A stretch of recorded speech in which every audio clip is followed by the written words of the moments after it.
con el primer panel del cuarto segmento, denominado Los algoritmos y el derecho de la competencia.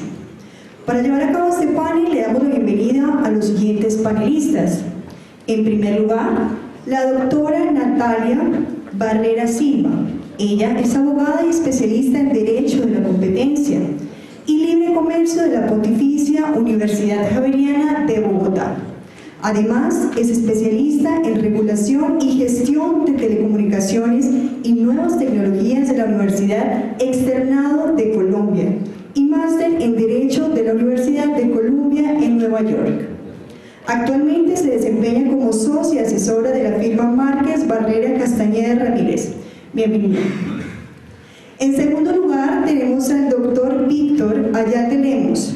Él es abogado de la Pontificia Universidad Javeriana, especialista en ciencias políticas, económicas y sociales de la Universidad de Notre Dame, Indiana, diplomado en Comercio Electrónico y Mercadeo de la Pontificia Universidad Javeriana, maestría en Derecho Global de los Negocios de New York University, máster en Derecho en Global Business Law de la Escuela de Leyes de New York University.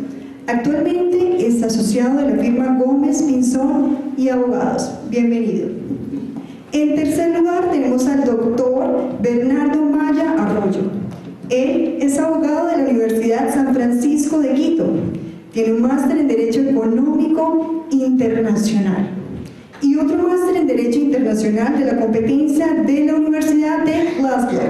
Fue asociado a la firma Estudio Jurídico Maya y Asociados y actualmente es el director nacional de investigación y control de abuso de poder de mercado en la Superintendencia de Control del Poder de Mercado. Finalmente, para poder moderar este panel, tengo el gusto de darle la palabra a la doctora Mariana Camacho. Ella es abogada de la Pontificia Universidad Javeriana con especialización en Derecho de la Competencia de la misma universidad. Actualmente está asociada de Baker McKenzie y la coordinadora de la Asociación Colombiana de Derecho de la Competencia. Bienvenida, doctora Camacho.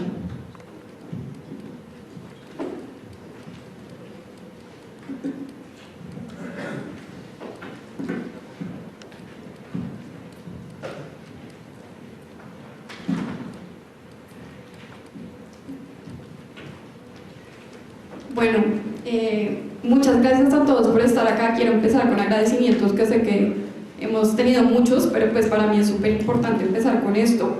Les agradezco a ustedes por estar acá en este momento, al doctor Herrera por abrir este segmento de economía digital que ha sido muy esperado por todos, porque es un tema bastante nuevo y pues que nos llama mucho la atención.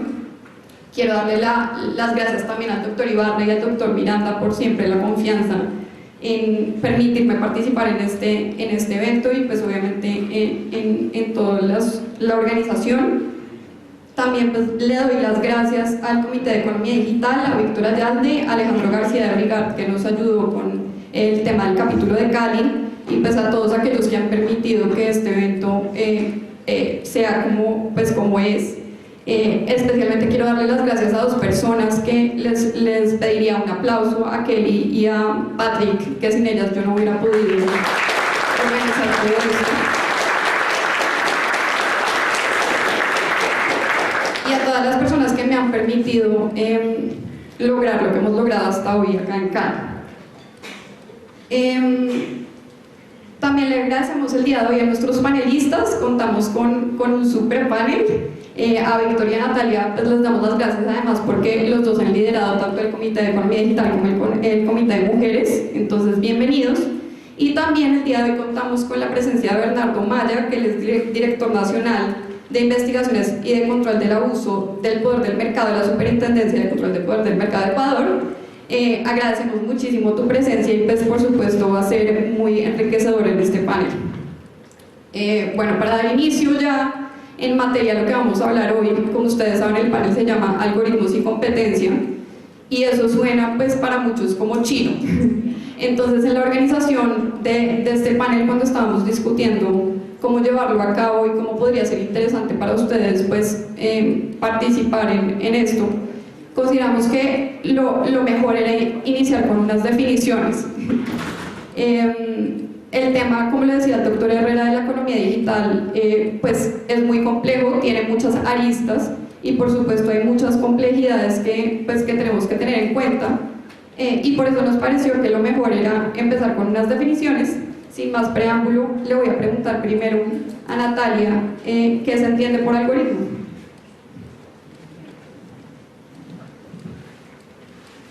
Gracias, Mariana. Igual que tú, aprovecho para agradecer a la Asociación Colombiana de Derecho a la Competencia, a la Junta Directiva, a Mariana, al doctor Ibarra, al doctor Miranda, a María Clara, a toda la Junta Directiva. Realmente muchas gracias por la invitación y por este excelente evento que creo que nos ayuda a todos a seguir ampliando la discusión de estos temas. En cuanto a tu pregunta, y como dijiste, pues nosotros la mayoría somos abogados, la idea es que cada vez seamos más ingenieros, economistas, etcétera, pero pues lo cierto es que la mayoría de nosotros somos abogados y estos temas de tecnología a veces son un poco distantes a lo que nosotros conocemos, por eso pensamos que era ideal empezar definiendo y hablando específicamente de las definiciones de temas que son un poco más lejanos a nosotros, empezando por supuesto por qué es un algoritmo.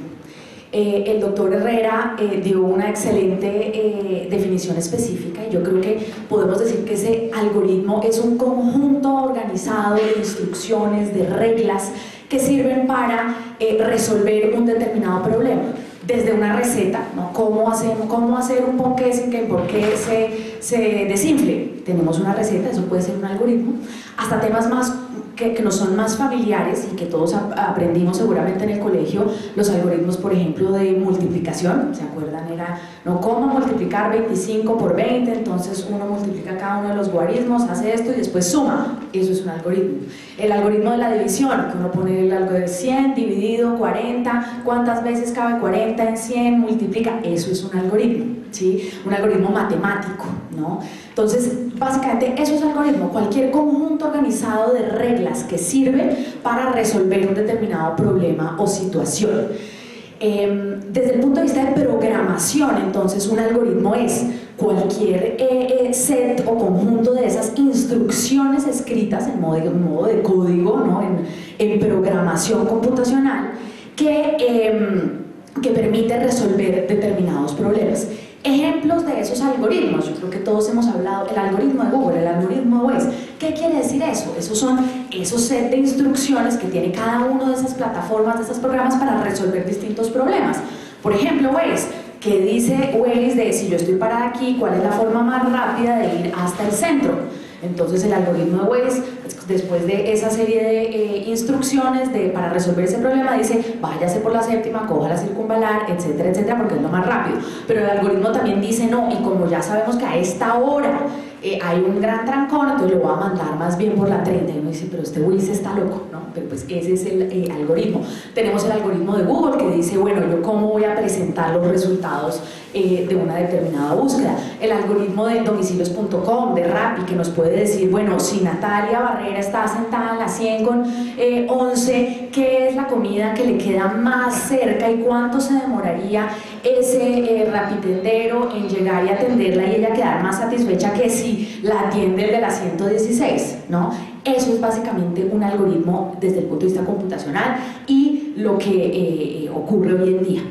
Desde el punto de vista de derecho, y para no extenderme mucho más, pero sí me parecía importante como poner sobre la mesa jurídicamente qué es un algoritmo, cómo lo protegemos, cómo lo vemos. Y yo creo que un algoritmo podemos pensar, y sé que aquí hay también varios colegas de propiedad intelectual, ¿cómo se puede proteger ese algoritmo? Yo creo que básicamente uno dice, bueno, ¿cuál es la diferencia entre un algoritmo y un software? ¿No? El software que está protegido por derecho de autor y que evidentemente pues, se le da una protección a ese software. La respuesta es que el algoritmo puede ser o es parte del software, está escrito, ese código fuente o ese código objeto en el cual está escrito ese algoritmo está protegido por derechos de autor, ¿sí? También podría estar protegido por una patente, si cumple con los requisitos estrictos de novedad técnica, etcétera, podría estar protegido por una patente. El problema de la protección de la patente es que obviamente una vez expira la patente pues quedará en el dominio público, pero también podría ser protegido. Y por último, la protección que yo creo que es la más adecuada y la que más pega en el punto específicamente del algoritmo es que muchas veces está protegido como un secreto empresarial. ¿sí? El secreto empresarial, que puede ser como el secreto de la Coca-Cola, pues casi que protegido eternamente con tal de que permanezca secreto. Obviamente hay unas dificultades de cómo proteger el secreto empresarial cuando está protegido, etcétera, pero lo cierto es que esas serían las tres formas de protección que puede tener un algoritmo desde el punto de vista jurídico, que yo creo que pues es importante tenerlo en cuenta. Bueno, muchísimas gracias. Importantísimo esa definición, teniendo en cuenta pues que nuestro panel se va a basar en eso. Sin embargo, hay otros conceptos que consideramos que es importante tener en cuenta, como el de inteligencia artificial. Entonces le voy a pedir a Víctor que nos cuente qué es la inteligencia artificial y que se base pues en todos los tipos, o por lo menos algunos, de lo que es la inteligencia artificial. Buenos días, Mariana, muchas gracias. Buenos días a todos por haber, digamos, madrugado a hablar de estos temas que parecen muy lejanos, pero yo creo que realmente son también muy cercanos y son el día a día.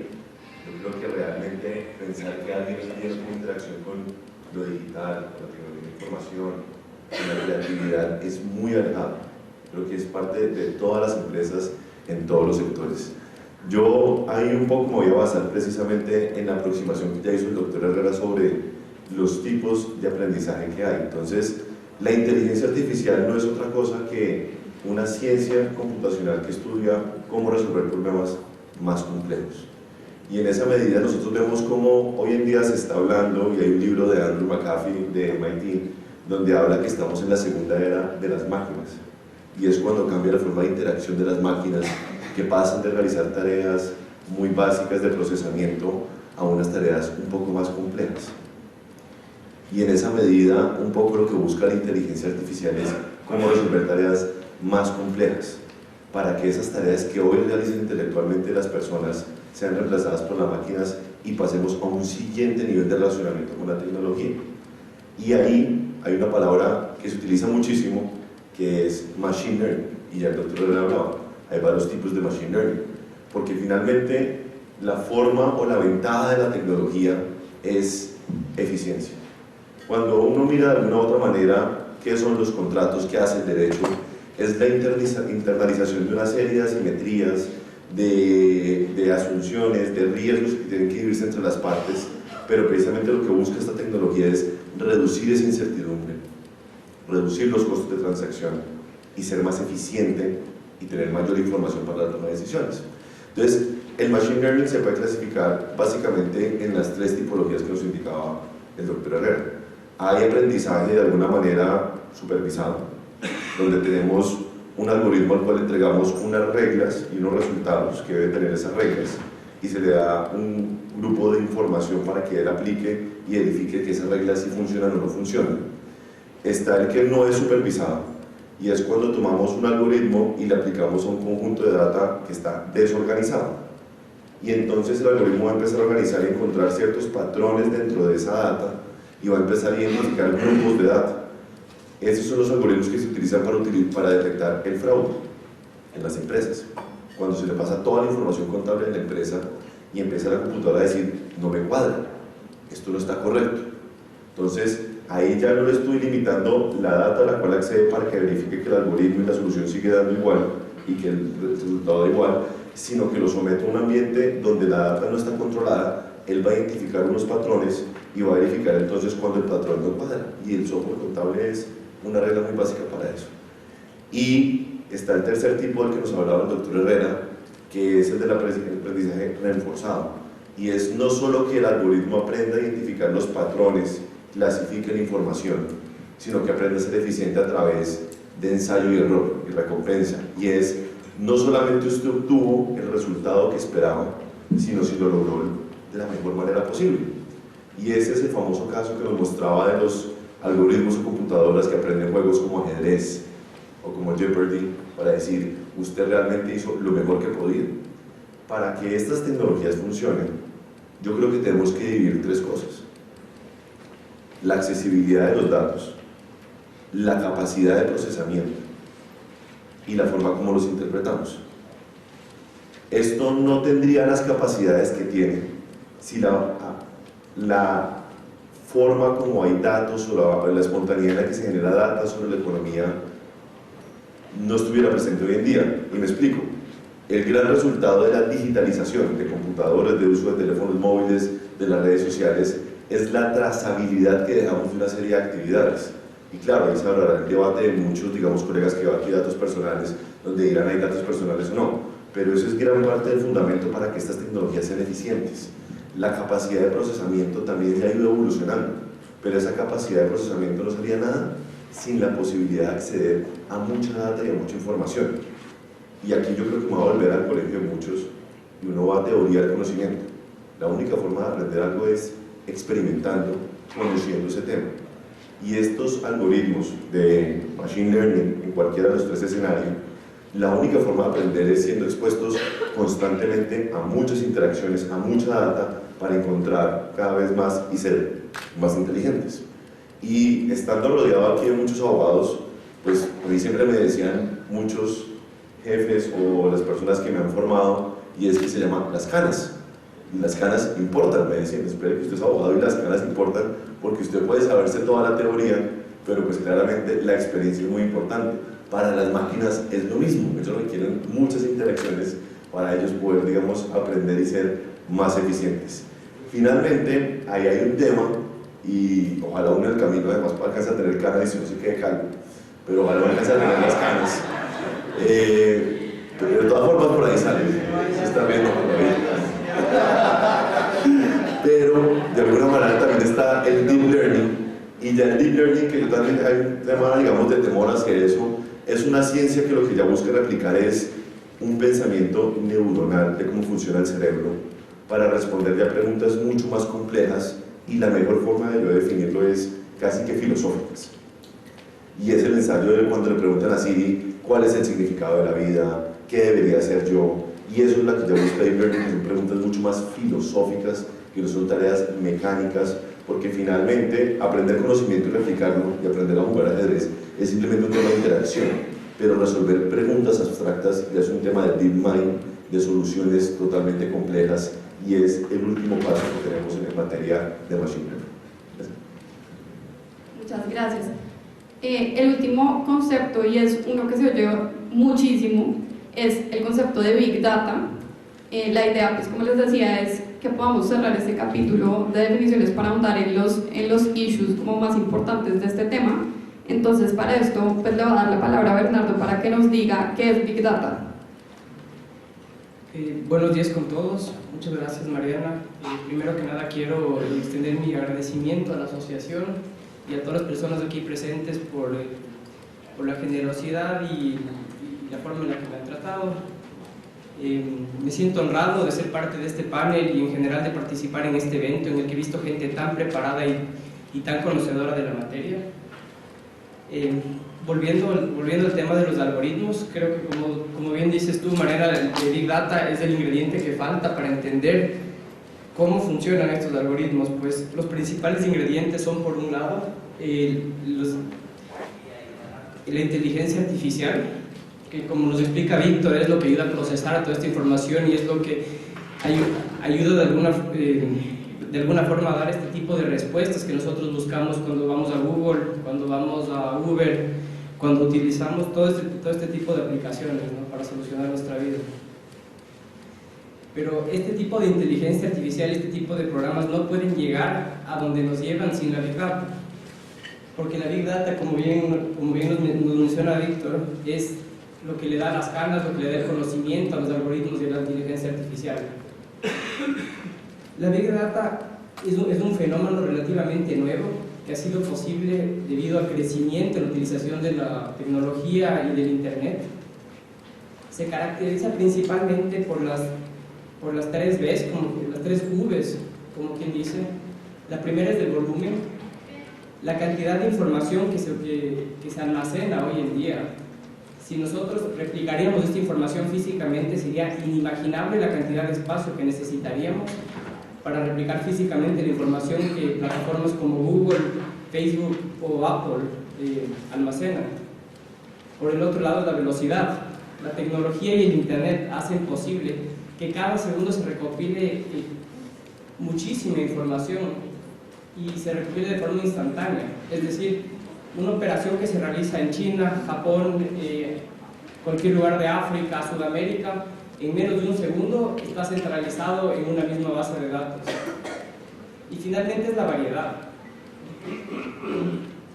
Como venimos conversando, anteriormente las bases de datos eran estructuradas y tenían un propósito. Ahora la Big Data se caracteriza por tener data muy variada y de tipo muy diverso. Mucha información que antes se hubiera considerado trivial, como los gustos de un consumidor en especial, comportamiento de una persona, lo que a una persona le interesa, lo que una persona busca en el internet, ahora masificado, nos permite a través de la inteligencia artificial llegar a resultados muy interesantes y acertados. Entonces, recopilando un poco, los algoritmos que nos venía comentando Natalia utilizan la inteligencia artificial y la Big Data para llegar a soluciones predictivas que el ser humano individualmente no puede. Y eso es tal vez lo más interesante del tema de los algoritmos, que estamos evolucionando en un mundo en el que las decisiones cada vez salen más de la esfera del individuo y van más hacia la inteligencia artificial y los algoritmos, pues han demostrado con su capacidad predictiva que pueden llevarnos a resultados mucho más óptimos de los que puede uno o más individuos, por más expertos que sean en cualquier materia. Muchas gracias. Y como bien lo decías, Bernardo, estas digamos, definiciones o conceptos que les estamos diciendo hoy no son separados. La realidad es compleja y en este sentido los casos que se pueden presentar o las realidades que estamos teniendo en cuenta hoy en día pues exigen que haya una interacción entre estos conceptos y muchos otros que generan que en temas de derechos sea difícil, digamos, encuadrar este tipo de conductas en las normas y genera un montón de problemas. No solamente desde el punto de vista del derecho de la competencia, sino desde el punto de vista de muchas otras áreas del derecho, y esto pues genera obviamente preocupación y también genera retos, pero como bien lo decía el doctor Herrera, pues tampoco podemos ocultar que esto pues trae muchos beneficios y que tenemos es que mirar cómo contrarrestamos los posibles problemas que se puedan generar a partir de estas realidades. Entonces, para la siguiente sección de nuestro panel, le voy a pedir a cada uno que mencione una cosa que les parezca que es pues, un problema relevante para discutir acá, porque pues, es evidente que tendríamos que tener muchísimo tiempo para abarcar todo, pero que mencionen una cosa que les parece interesante para poder generar el debate. Entonces, le voy a dar la palabra primero a Natalia para que nos cuente. Gracias, Mariana. Pues sí, yo creo que, como dices, son muchos los temas que surgen desde el punto de vista jurídico y económico. Creo que lo primero sí es decir que estamos todos de acuerdo en que por lo general los efectos de los algoritmos son procompetitivos. La idea, ¿no? Se está solucionando uno de los grandes problemas de los mercados, que es la información, ¿no? La transparencia. Ciertamente eso es lo que primero debiera uno señalar. Sin embargo, como todo, pues puede llegar a tener unos usos no tan positivos, no tan buenos, y que efectivamente puedan generar una restricción o sean lesivos a la competencia. Y desde ese punto de vista, lo que nos habíamos sentado a pensar también, y existe hoy distintas autoridades lo están pensando sobre cómo es responsable una persona que crea o una persona que utiliza un algoritmo de una manera determinada. Y yo creo que lo que está claro, la pregunta que subyace a todo es, bueno, ¿quién debe ser responsable y en qué medida por eso, el uso o creación de esos algoritmos? Y yo creo que una buena forma de empezar a verlo es desde nuestras instituciones tradicionales y naturales del derecho, como es la responsabilidad civil. Desde el punto de vista de responsabilidad civil, y para los que no son abogados, pues básicamente el principio de responsabilidad civil es quien causa un daño, pues está obligado a resarcirlo, ¿sí? La gran pregunta es cuándo se considera que alguien ha causado ese daño, que tiene responsabilidad, que tiene culpa o que ha sido hecho con dolo, etc. Y básicamente desde el punto de vista de responsabilidad civil uno puede hablar de responsabilidad por el hecho propio, cuando yo hago algo específicamente, responsabilidad por el hecho de un tercero, ¿no? Los papás, que somos responsables a veces por lo que hacen los niños, o el empleador por lo que hace el empleado, y responsabilidad por el hecho de las cosas, que me parece muy interesante traerlo a colación. En la responsabilidad por el hecho de las cosas, lo que analiza el derecho es, bueno, ¿cuándo una persona es responsable por lo que ocurre con las cosas que son de su propiedad? ¿No? Porque si yo soy dueño de un edificio y lo dejé que tiene un estado avanzado de vetustez y está viejo y se va a caer y yo no hago nada y se derrumba, ¿soy yo responsable por el hecho de la cosa? O si yo tengo un animal, ¿no? Un animal específico, una serpiente, tengo un león, la gente que está ahora de moda y guarda el león, era la cárcel, además, sí, eso está muy mal, pero soy responsable por lo que haga ese león, ese animal, ¿no? Y desde el punto, en Colombia en particular, aunque no es de origen legal como tal, sí es jurisprudencial, se ha dicho sí, existen 3 tipos de responsabilidades por el hecho de las cosas, dependiendo de si la cosa es inanimada, como sería un edificio, animada, como sería un animal, o incluso tiene una categoría especial para el animal fiero, dice, el animal fiero. Y esas 3, digamos, cajones de la responsabilidad civil tienen distintas regulaciones. Una dice que es responsable objetivamente en el caso del animal fiero, otras el tipo de eximentes de responsabilidad. ¿Por qué traigo esto a colación? Porque yo considero que desde el punto de vista del algoritmo, pues el algoritmo es, desde este punto de vista, una cosa, ¿sí? Una cosa, ya sea que pensemos que está protegido como una obra protegida por derechos de autor o un secreto industrial o lo que sea, pues es una cosa. Y vale la pena preguntarse entonces quién y cómo se es responsable por lo que ocurra con esa cosa, ¿sí? Escenario A, tenemos por supuesto alguien que instrumenta, por ejemplo, un acuerdo colusorio a través del algoritmo. Yo creo que pues, cuando es así de claro nadie ni siquiera se pregunta, ¿sí? Es simplemente el cuchillo, se usó el cuchillo y es una responsabilidad por el hecho propio. Creo que la verdadera pregunta está cuando uno dice, creamos ese algoritmo mediante inteligencia artificial, big data, machine learning, este algoritmo casi que cobra vida. Ahí creo que una primera pregunta sería, bueno, entonces ¿es una cosa animada o inanimada? Y pues un muy mal algoritmo, un algoritmo muy doloroso podría llegar a ser un animal fiero, podríamos decir. Y no crean, eso es bastante vigente. El año pasado Alejandro Linares sacó una sentencia sobre el animal fiero diciendo que se ratificaba la Corte Constitucional en que es una responsabilidad objetiva. La responsabilidad que uno tiene por un animal fiero, imagino yo, un león, una de estas cosas, es objetiva. Yo no puedo decir, ay no, es que el animal estaba muy fuerte y se me salió de la correa. No, usted objetivamente es responsable por esos daños. Entonces podría uno decir, bueno, ¿será que hay algunos algoritmos que uno podría decir son el equivalente del análogo del animal fiero? Y definitivamente ahí la pregunta es, bueno, ¿qué tanto ese algoritmo, esa inteligencia artificial ha cobrado vida propia?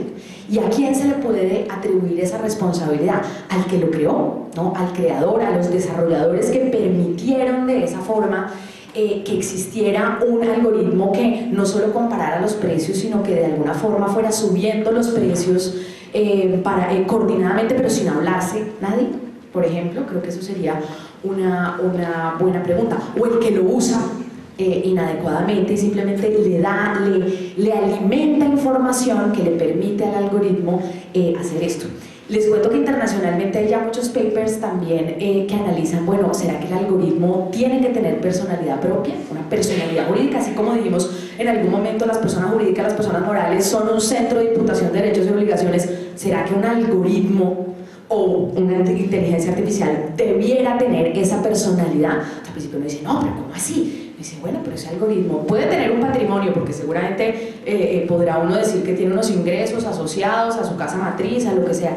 Valdría la pena asignarle la personalidad de tal forma que sea efectivamente un centro de imputación de derechos y obligaciones y el día de mañana le pueda uno abrir una investigación al algoritmo. Creo que es una pregunta también muy interesante.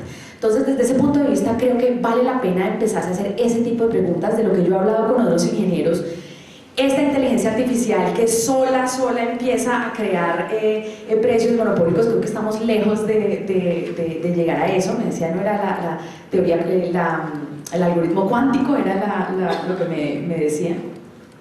¿Cómo?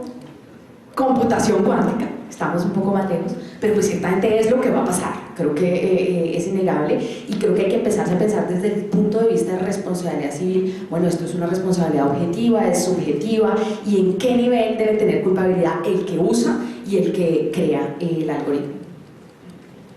Perfecto. Nati, ¿tú crees que esto que hablas de la responsabilidad civil se puede aplicar también, esta misma lógica, o por lo menos las preguntas, a las sanciones administrativas. A ver, yo considero que las sanciones administrativas y el proceso sancionatorio por lo general debiera partir, si no parte, debiera partir de la culpabilidad, ¿no? De que haya algún tipo de responsabilidad, ya sea por dolo o por una negligencia tan absoluta de grave que se equipara con el dolo. Creo que aquí justamente la pregunta y lo que habría que ver es si las normas estarían preparadas para situaciones como las que hablamos, ¿no? Alguien que no prevé, pero de pronto ha debido prever que su algoritmo de comparación y modificación de precios pueda hacerlo.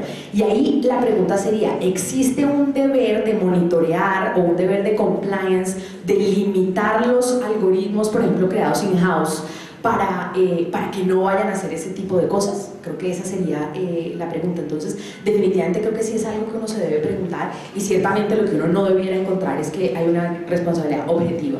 Eso sí que considero que no debiera ocurrir. Perfecto, no sé si Víctor o Bernardo quieren decir algo o si ya seguimos con el siguiente punto que creo que está relacionado. Entonces le doy la palabra a Víctor para que mencione que le llama la atención a él. Bueno, yo creo que, pues muy en la línea con lo que dice Natalia, y un poquito dando un paso atrás, estamos ante una pregunta, y es, desde el punto de vista de la estructura legal o de lo que queremos es, ¿estamos dispuestos a reconocer los algoritmos como algo independiente o realmente ellos son sujetos que atan a quienes los crearon, los utilizan o permitan que existan o hicieron esa programación inicial? Entonces, cuando uno mira desde el punto de vista de análisis económico del derecho, ¿cuál es el mejor escenario? Y es que haya alguien responsable porque está utilizando ese algoritmo o porque ese algoritmo hace algo, o reconocerles esa independencia, pues ¿cuál es el escenario de mejor certidumbre o incertidumbre? Y yo ahí creo que, pues, me inclino por pensar que el mejor escenario es reconocer que esos algoritmos sí son de propiedad de alguien, sí responden a alguien, y que porque de lo contrario generaríamos un escenario de incertidumbre. ¿Quién responde? Y es una, digamos, solución desde el punto de vista de análisis económico ineficiente. Creamos un riesgo que nadie está asumiendo en los mercados, en la sociedad. Entonces, de alguna u otra manera, sí creo que hay que hablar desde el principio de que esto es propiedad de alguien. De la mano con lo que dice Natalia, pues yo estoy muy de acuerdo. Hay un tema de cumplimiento aquí y de diseño.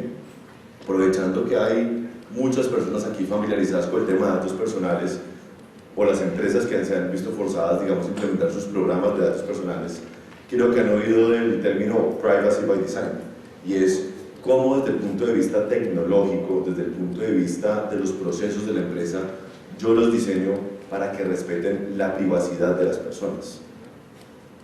Por default, los procedimientos buscan que se proteja la privacidad, la anonimización de datos, por ejemplo. Y en esa medida yo no veo razón alguna para que no podamos hablar de compliance by design o competition by design en los algoritmos, y es desde el momento en que yo programo el algoritmo, programo el sistema, le enseño a que respete las normas de libre competencia. ¿Qué es compliance en materia de libre competencia? Es una pregunta todavía abierta. A mí me parece que, y no estoy proponiendo que esto sea como en datos personales, un tema de responsabilidad demostrada, porque me parece que la esencia de la empresa es competir. Las empresas existen porque pueden competir, porque no hay un statu quo en el mercado, porque pueden obtener mayor valor, y realmente yo cumplo las normas de competencia en la medida en que yo busco mi propósito como empresa, que es generar valor en un ambiente competitivo. Entonces, realmente el tema de compliance by design será cómo dejamos trazabilidad desde el punto de vista de estas decisiones, cómo programamos los mercados para que busquen maximizar ese valor de la empresa. Y es una nueva tendencia que vamos a generar, pero definitivamente el tema de privacy by design nos da muchas señas de que estas prácticas se pueden hacer.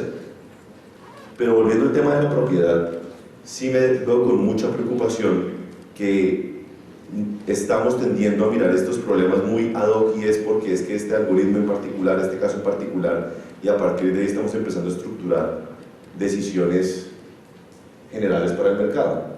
Hace creo que 5 años yo debatía entonces con alguien que había estado en la Autoridad de Telecomunicaciones si uno podría hablar de instalaciones esenciales en materia de bienes intangibles.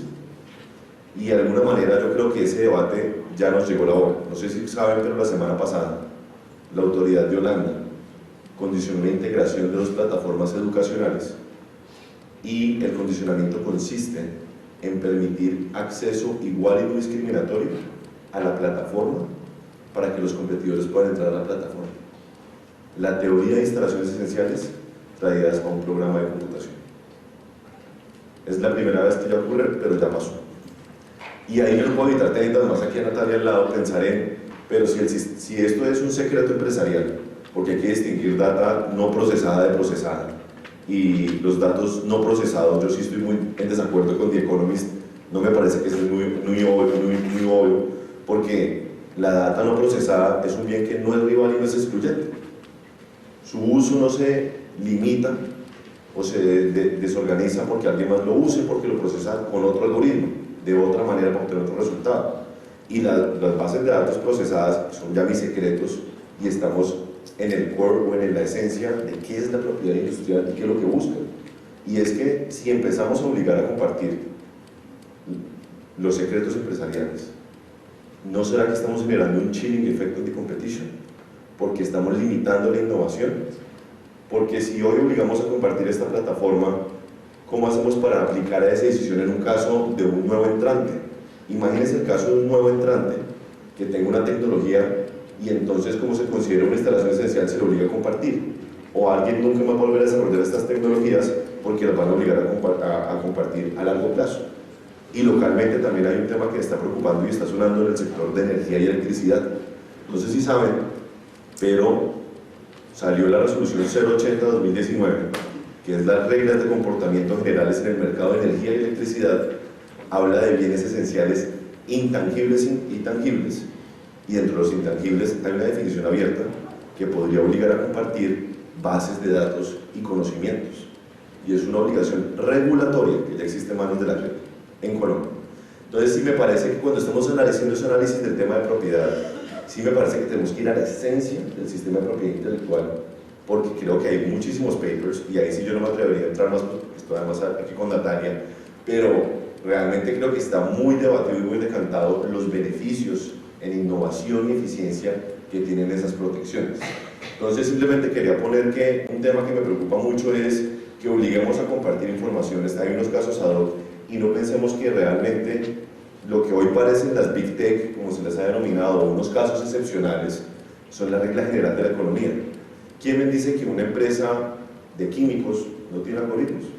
¿Quién me dice que una empresa de consumo masivo no tiene algoritmos? ¿Quién me dice que una empresa del sector, hablemos de las empresas que en Colombia, cementeras, de energía, de electricidad, no tienen? Todos pueden utilizar algoritmos, todos utilizan tecnología. Obligar a compartir eso de alguna manera ataca casi que el derecho de libre empresa, de propiedad. Es un cambio sustancial. Y ahí es donde yo digo un poco, y es tomando las palabras del doctor Herrera, que creo que la autoría está caminando muy bien diciendo que reconoce que hay deficiencias, hay algunos casos y hay que mirarlo caso por caso, la velocidad de los mercados. Con lo que sí estoy de acuerdo con el The Economist es cuando decían, hace 10 años o 15 años, no quiero la empresa más innovadora del mundo. En el 2010, hace 10 años, todo el mundo utilizaba BlackBerry. Y estos mercados cambian constantemente y esa es la esencia del derecho a la competencia. Que se pueda cuestionar el status quo, que cambien los mercados. Es la esencia y es el cambio y hoy lo vemos rápidamente. Entonces, de alguna manera la autoridad holandesa en el condicionamiento que les cuento dice, miren, esto es un condicionamiento cuasi estructural, porque lo que busca este condicionamiento cuasi estructural es que reconocemos que va a haber un cambio en el mercado pronto, pero por ahora sí es necesario garantizar la libre competencia. Y el fundamento es que las dos plataformas que se están integrando son muy interoperables. Esto es todo basado en el comunicado de prensa, pero están diciendo que son muy interoperables. Entonces se me hace que tenemos que hacer seguimiento a estas decisiones, porque es que entonces si le ponemos la carga a grandes y pequeños de tener que compartir su información, sus secretos empresariales, su software, pues realmente yo sí creo que eso tiene un chilling effect of competition en la innovación y es contraproducente contra todas esas finalidades que nos indicaba aquí el doctor Herrera, que mirar realmente qué es el bienestar del consumidor, es realmente tener hoy en día un precio más barato, es tener acceso a otros bienes, o es a largo plazo que este consumidor cada vez más se vea beneficiado por los desarrollos de la tecnología. Hablemos de la eficiencia. Cuando hablamos del bienestar del consumidor, ¿lo consideramos a corto o a largo plazo? Es parte de las preguntas que les quería hoy compartir con todo esto. Víctor, tú nos hablas de compliance y pues una cosa que sí es cierta es que las máquinas han logrado hacer cosas que los humanos no logran hacer.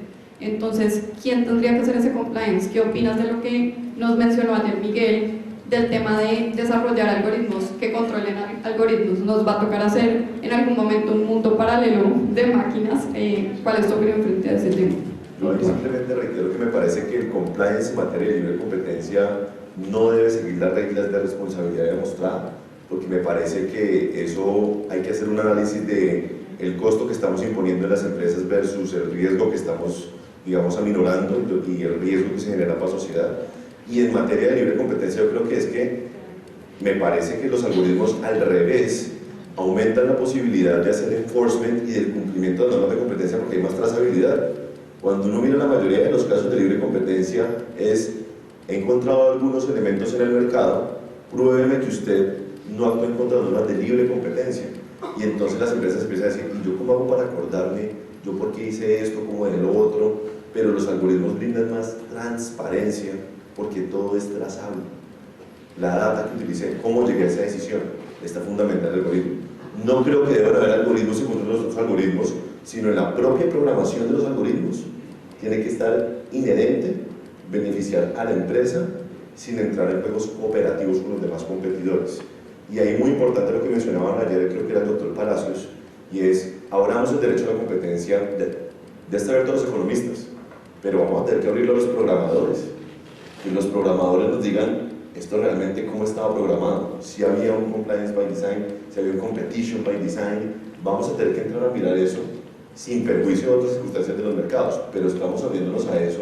Y ahí creo que, como decía Natalia, somos abogados, pero los que no nos estemos programando y desarrollando en esto, pues no vamos a poder analizar los casos.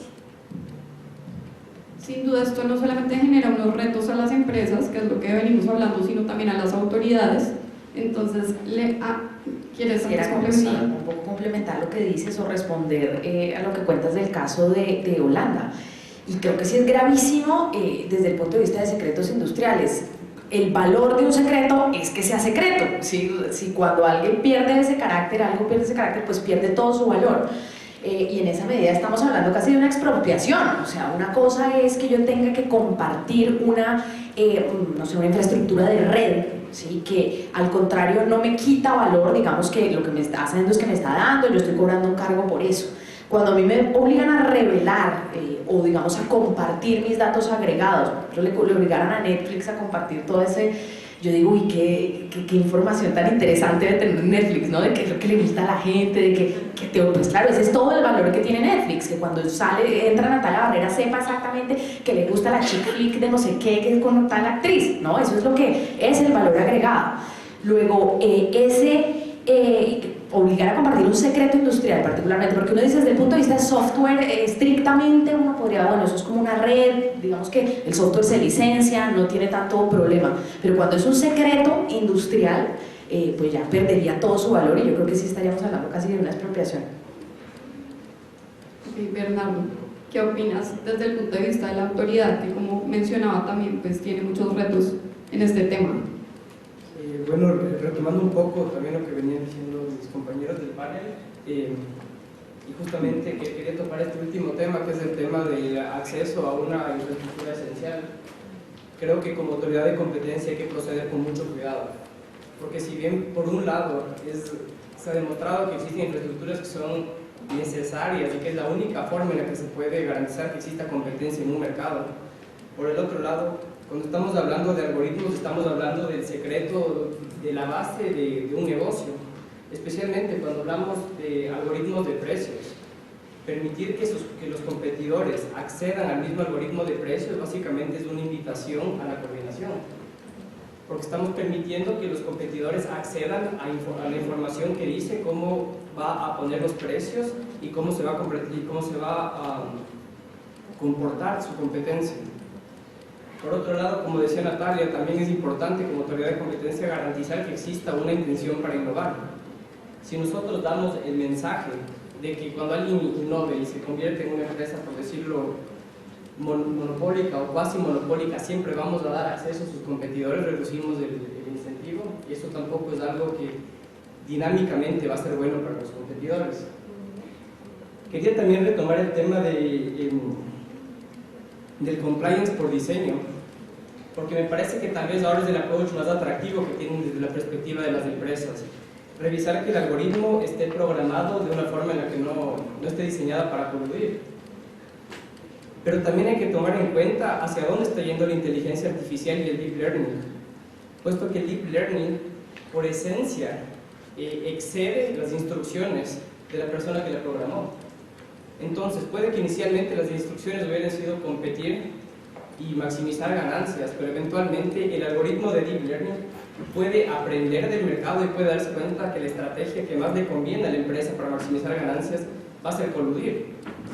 Y se habla tal vez aún en temas hipotéticos del miedo de que estos algoritmos de deep learning, por más de que hayan sido diseñados de forma independiente, descubran esta interdependencia entre ellos y a través de esta interdependencia logren llegar a resultados colusivos sin ningún tipo de coordinación.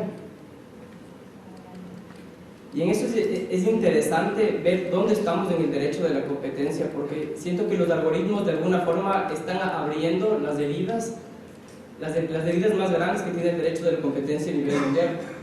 Y con eso me quiero referir primeramente al tema de los oligopolios. El problema de los oligopolios ha sido uno de los principales problemas del derecho de la competencia y de las autoridades durante toda la historia de la aplicación del Sherman Act, del artículo 101 del Tratado de Funcionamiento de la Unión Europea.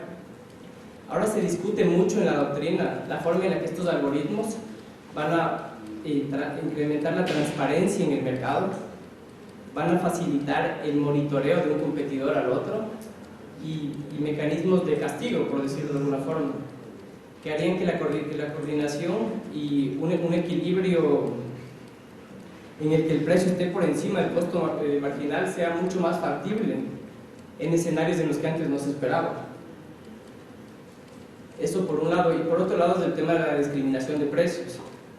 Volviendo a la Big Data, a través de la correlación de distintos factores que las plataformas recolectan de nosotros, de qué películas nos gustan, qué personas nos gustan, a dónde vamos, qué tipo de búsquedas tenemos en el internet, se van formando perfiles individuales de cada ser humano que se teme, al menos a nivel teórico, ahora que permitan que las empresas se acerquen cada vez más a nuestros precios de reserva.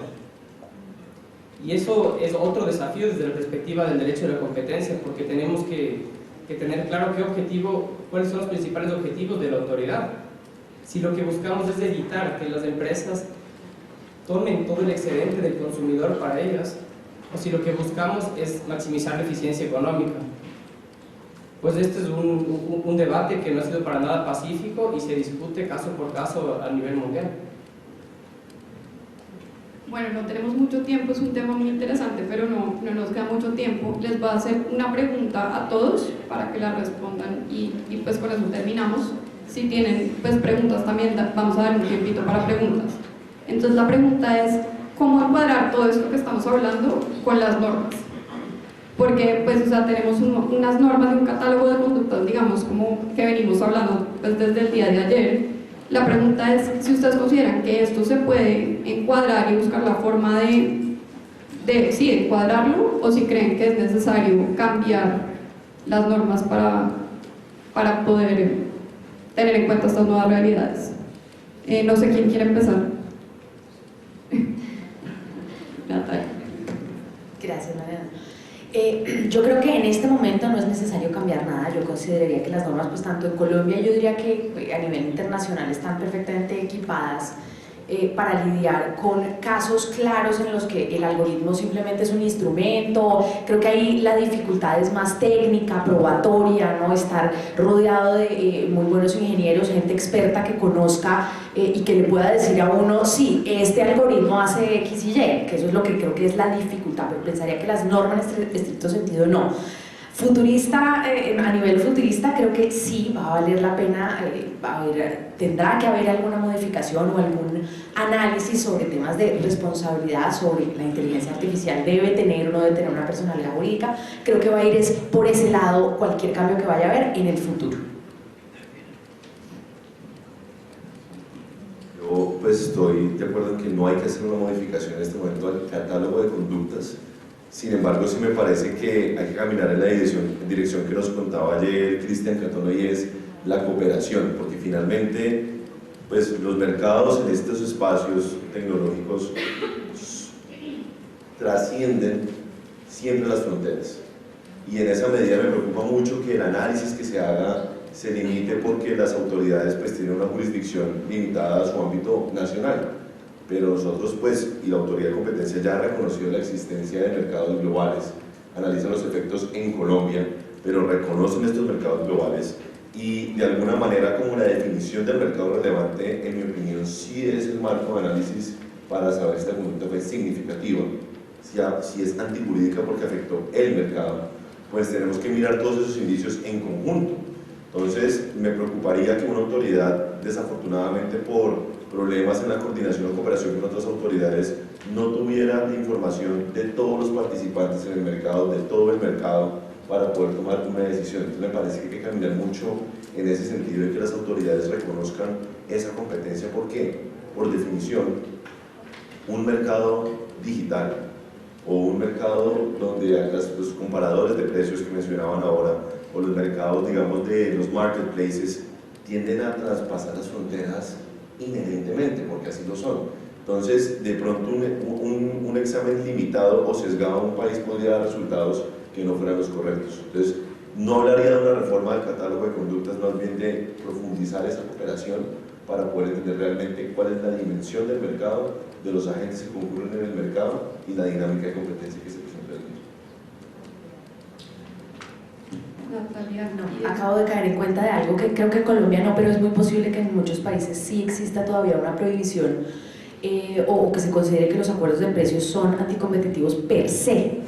Y yo creo que justamente a la luz de que los algoritmos sí pueden llegar a fijar unos precios en competencia, digamos simulando o haciendo la competencia, pero que sea en todo caso un acuerdo de precios, ¿sí? Un acuerdo vertical, eso puede ocurrir. Entonces, en esa medida sí creo que ese tipo de legislaciones que todavía ven los acuerdos de precio como anticompetitivos per se, pues creo que sí debiera migrarse más hacia lo que sería la regla de la razón. Bernardo. Contestando a tu pregunta, yo creo que en general estamos viviendo un cambio que trasciende la esfera del derecho de la competencia y es un cambio de paradigma a nivel social.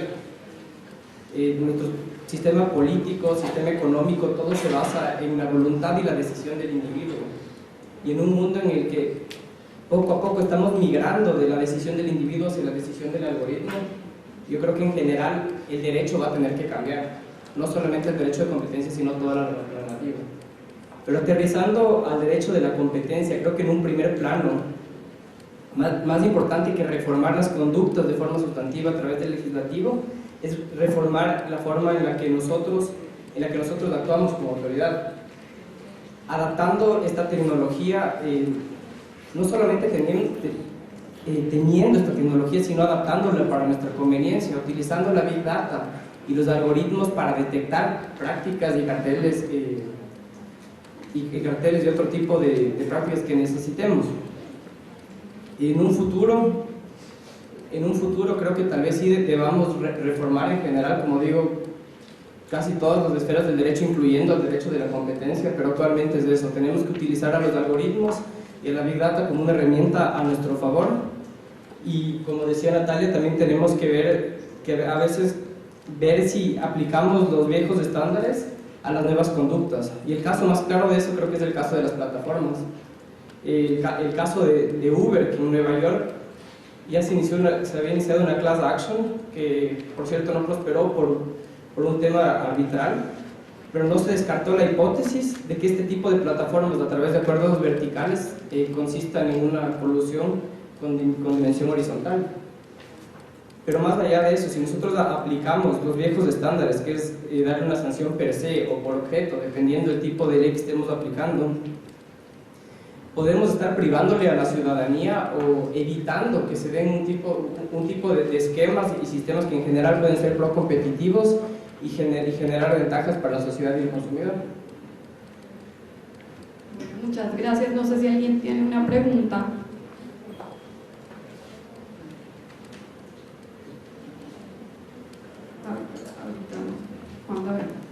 Buenos días.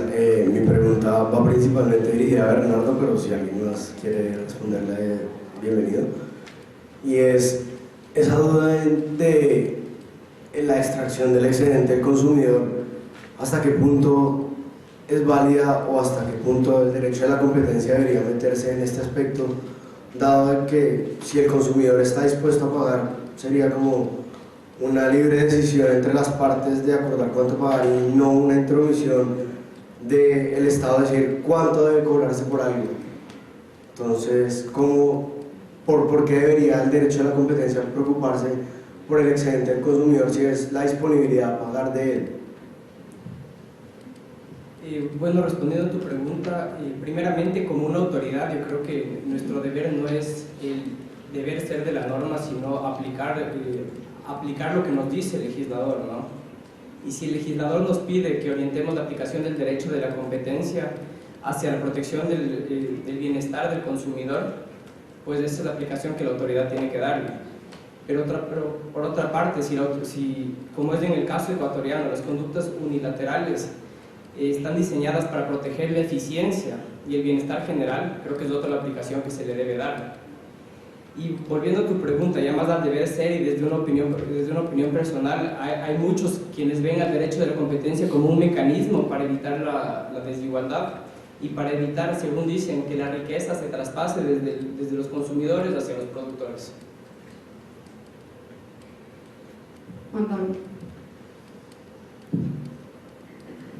Bueno, pues primero felicitaciones por el panel, qué buena intervención que hemos oído. También felicitaciones a la ACDC porque no solo trae temas nuevos, sino voces jóvenes, con pelos, sin caras. En el tema de los algoritmos con autonomía, una propuesta de un economista que se llama Jorge Padilla para empezar a entender mejor cómo el Estado puede abordar, si es que necesita abordarlo, era pasar a un régimen en el que las empresas tuvieran que registrar el uso de esos algoritmos, digamos, sin necesidad de hacer revelación de sus secretos empresariales, pero sí, bueno, si ustedes van a hacer uso de algoritmos autónomos, entonces vengan y me cuentan. Hay muchas empresas que incluso ya han empezado a voluntariamente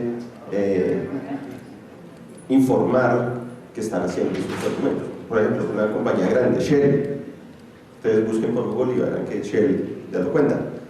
¿Cómo ven eso ustedes? ¿Lo ven viable? ¿Será que algún día llegaremos a eso en Colombia? ¿Será que es un tema que tendrá que ser global?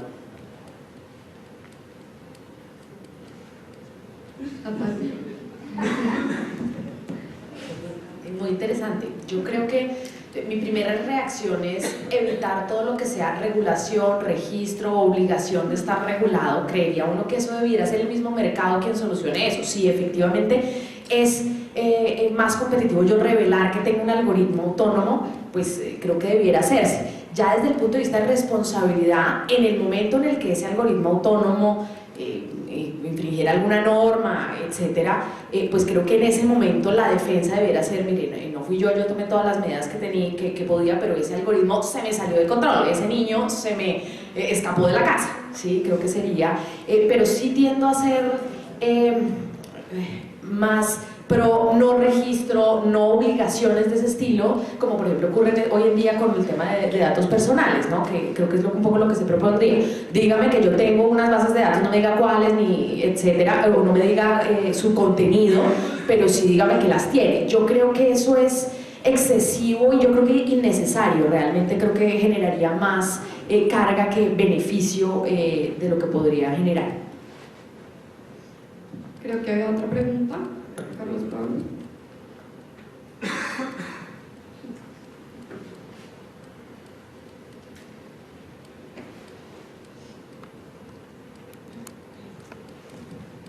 Buenos días. Para mí, yo creo que uno de los temas más interesantes de esta discusión, y lo mencionó Natalia, es el tema de la responsabilidad.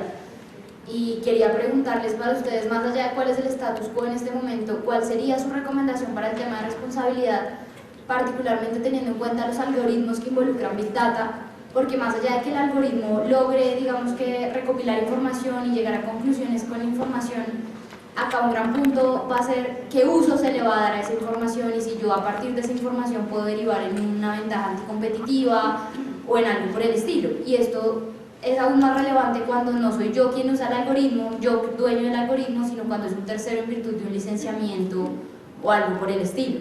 Y mi pregunta va a, en principio nosotros hablamos de que el responsable del algoritmo es el dueño, pero ¿qué pasa con el uso que hace, digamos que más allá de lo debido, un tercero en virtud de una licencia o algo más, pero que concluye en un acto anticompetitivo por alguna razón? Víctor.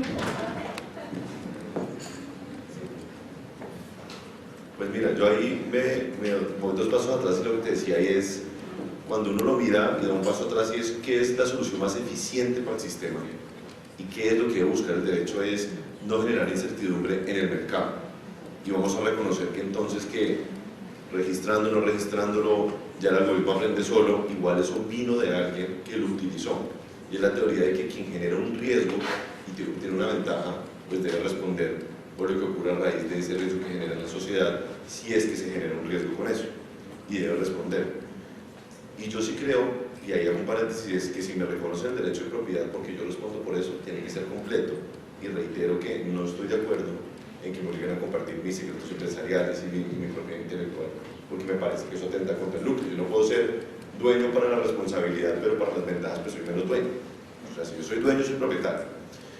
Mi responsabilidad frente a que lo utilicen los terceros, pues yo un tercero construí ese algoritmo, él lo utilizó, él sabe de qué se trata, yo hice mi mejor esfuerzo para que eso fuera compliant by design o competition by design, trayéndole el privacy by design que mencionaba.